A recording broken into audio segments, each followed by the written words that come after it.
Okay. So as Mrs. Aiken mentioned, we're going to learn about those call numbers and how they came about. So we mentioned that this is only for nonfiction. Fiction is still filed by author's last name. But if you put nonfiction books filed by author's last name, you might have the bottlenose dolphins next to the Battle of Gettysburg, and you'd have all these books, and it would just be so hard to find books and so crazy and chaotic. And in fact, a long, long time ago, that's how libraries work. There were books, all these topics were all mixed up together alphabetically, and it made it really hard for you to go and find just the dog books. So a man named Melville Dewey designed what is now known as the Dewey Decimal System. And he created all these different categories of numbers where he would organize the books by subject. And then within that subject, he would give them numbers. And then once they were all the dog books were put together, then you can alphabetize them to find your books easily. So he came up with these numbers and subjects. They are not things that you ever have to memorize. As Mrs. Aiken said, once you learn how to use an OPAC, you're going to use a computer, you're going to search for your topic, it's going to give you books, it's going to give you a number and send you to the place. But it is a good idea for you guys to know how this information is organized in this library. So I'm just going to kind of talk you through how he broke up the subjects and what you can find in each section, so you have a general idea and general understanding. So the first one, 001 to 099, the subject is generalities. And that is basically an area where there's lots of things about everything. The question would be, where can I find facts about everything? So you'll find Guinness Book of World Records, which covers all kinds of different records. Or maybe an encyclopedia, something that is on a lot of different subjects. Or you'll also find subjects that don't really have another place to go. Specifically in this library, it's a small section in this library, but this is where you'll find unsolved mysteries. So you'll find books about Bigfoot and aliens and UFOs. And Mrs. Aiken has given you a nice label down that way at the very beginning, and you can find, if you want to learn about those things, you can go to that section. You then move into the 100s, which is philosophy, which is a big, heavy subject. It's another one that this particular library doesn't have a very big section on, but it's around the basic question that those books try to answer are, how do people think and feel? So examples in this library are, that's where you might find an optical illusions book. So it's about how you maybe see things differently. And then books about senses, hearing, feeling, smelling. The 200s are religion, or asking the question, what do people believe? That's where you're going to find myths, legends, and things about different religions. The 300s are the social sciences, and they ask the question, how do people live and work together? So you're going to find books about military, government, world holidays, careers, and fairy tales and folk tales. And now that's a funny one, because you would think that fairy tales and folk tales might belong in fiction.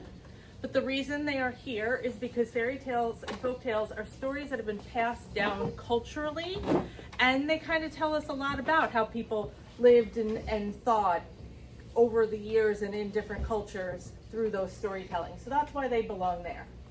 400s are languages, so how do we communicate? If you want to learn how to speak Spanish, or you want to learn sign language, or you want to learn Italian, you'd find the books there.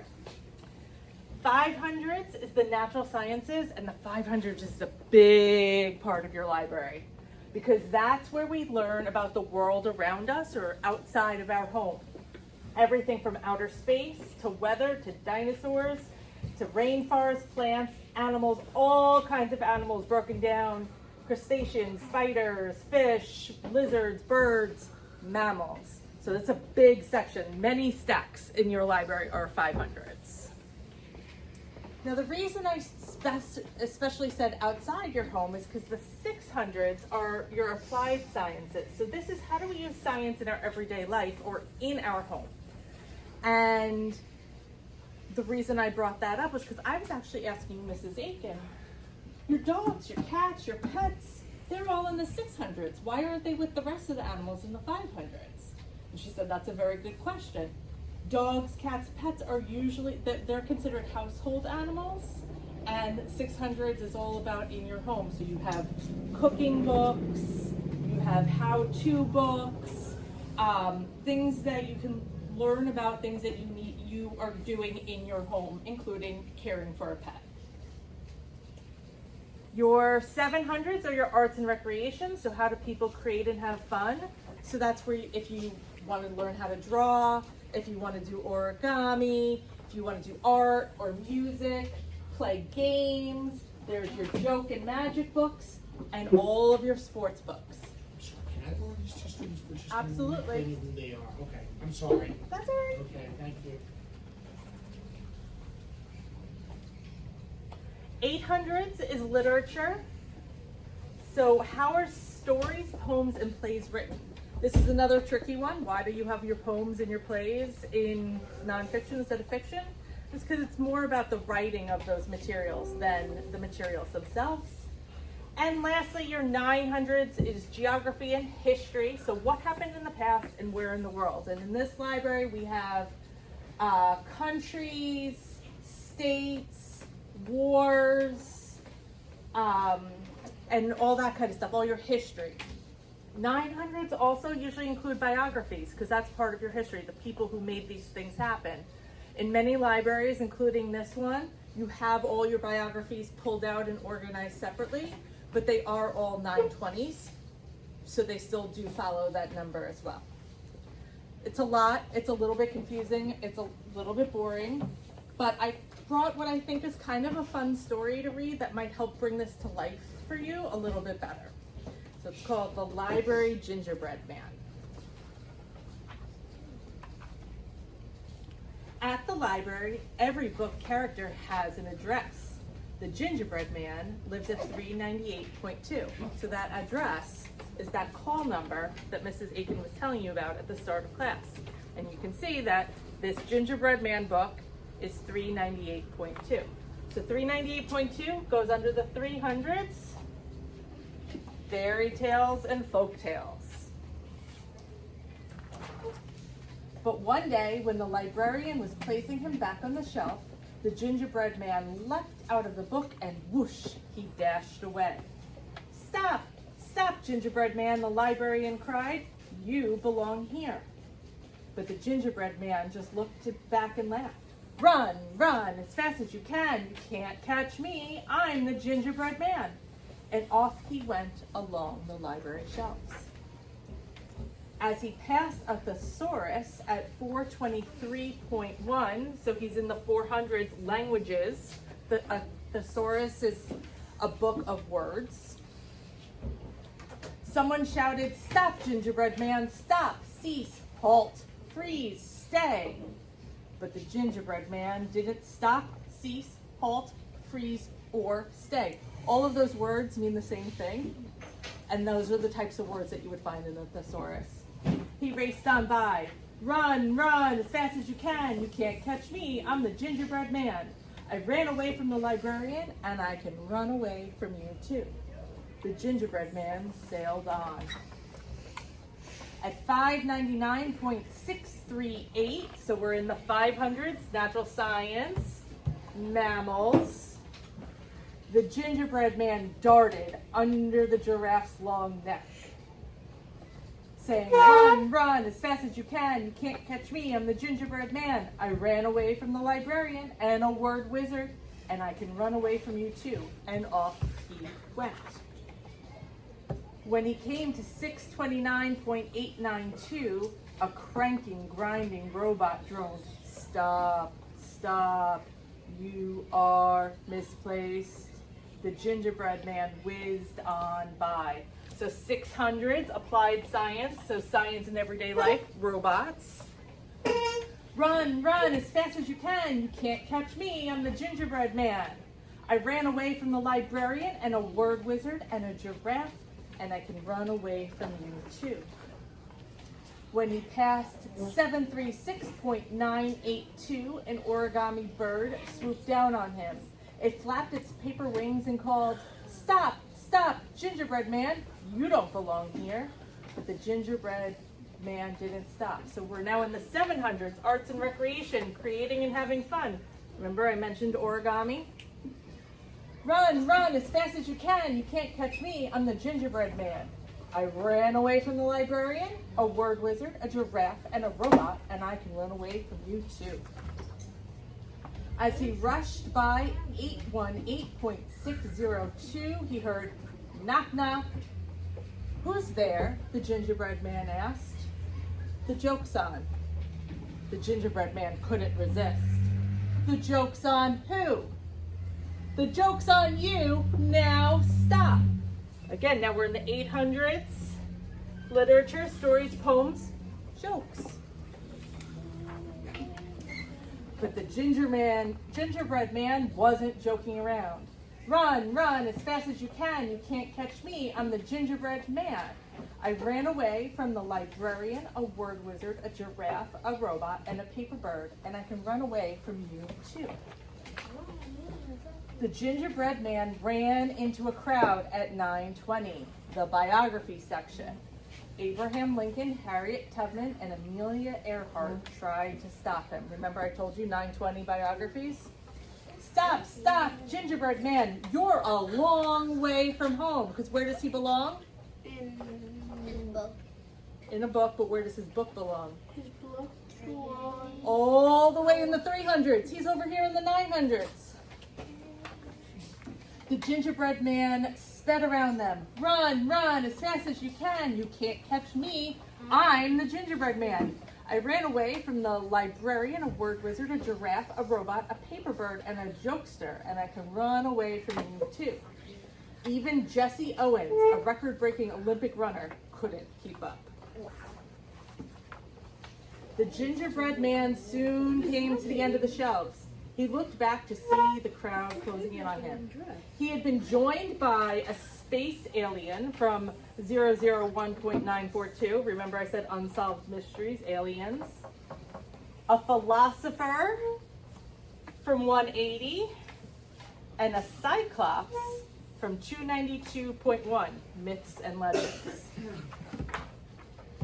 The gingerbread man looked down at the floor far, far below. If he jumped, he might break an arm or a leg or crack into crumbly pieces. Just then, a fluffy white Arctic fox came slinking out at 998. Looks like you're trapped, Fox said. I need to get to the ground, the gingerbread man told him. Fox inched closer. I'm quick and light on my feet. Get up on my back and we'll jump together. The gingerbread man wasn't sure he could trust the fox, but time was running out. He climbed onto Fox's back. Wait, said Fox, you should be even higher. Climb onto my head instead. The gingerbread man didn't like being that close to Fox's mouth, but he didn't have time to argue. With a mighty leap, Fox sprang off the shelf, threw back his head, and sent the gingerbread man sailing high into the air. As the gingerbread man came down, he saw the fox waiting with his mouth wide open. The gingerbread man dropped closer and closer and closer and snap! The clever librarian closed him back into his book. It is particularly hard to outsmart a librarian. There you go, she said, placing him back in his spot at 398.2. And there he stayed, waiting to be checked out by the eager readers in the library. So it kind of gives you an idea of how the library is organized, and thank you for your applause, and the different categories. Now, we learned that Gingerbread Man's place is in 398.2. but all of you have different interests. Some people like dogs, some people like aliens. So what we're going to do for the next few minutes, I'm going to give you each a piece of paper and a pencil. And on this piece of paper, you're going to write your name, and then you're going to find a Dewey number that you are interested in. You're going to write about books here are about whatever they are, and I chose this because. So if I was doing it, again, maybe I would say my Dewey number is 636.7. The books here are about dogs, and I chose this because I want a pet dog and I want to research which kind I want. I want you to just take a few minutes, look at all of Mrs. Aitken's signs so you don't have to memorize the chart. Her signs are going to help you. Find a section that has books that interest you. Fill out the paper. We'll take a few minutes and then we'll come back down and a few of you can share out what you found. Liam, you have questions? It should be nonfiction. Yes, this is nonfiction. Pretend fiction is not here for this exercise and just look at the nonfiction sections to see which one is most of interest to you. Okay, so thoughts, reactions to exploring the library. Anyone want to share what they found? Adidas in the back. My book is about dogs. I choose it because it's cute. And what's the Dewey number? 636.7. Okay. Liam. I chose birds, crows, and finches. Dewey number 598.96 and Dewey number 598.8. And I chose it because I like birds. Okay, and the numbers were similar but different, right? So birds and crows were 598.96 and finches were 598.8. Do you see how specific those numbers get so that it's really categorized by topic? The book was about I Spy. Okay, what was the Dewey number? 793.73. Okay, so that was in the 700s in the puzzles and I Spy section, right? Anyone else? One? My number was 973.3. And what'd you find there? The American Revolution. Okay, so she was in the 900s, the history section. I love machines and vehicles, and the number is 629. And I love it because I like driving. You like driving, you like machines and vehicles, so you found those in the 600s, the applied science. Hello, Kitty.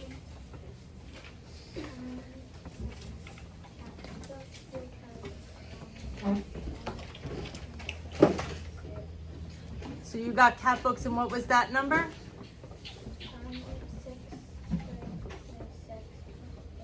636.8. And what was the dog number? Those of you who did dogs?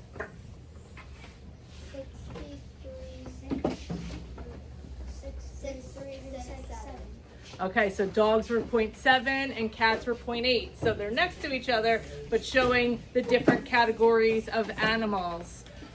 My friend there? What, are you raising your hand? Yeah. What number did you find?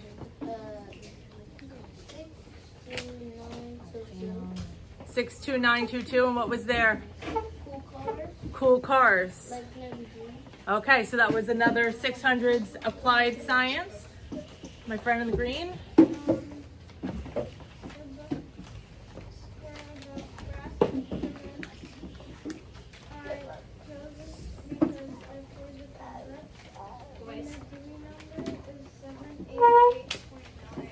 I love that. So he found in the 700s a book about trumpets in the brass section because he likes to play brass instruments. So that's in that arts and recreation section.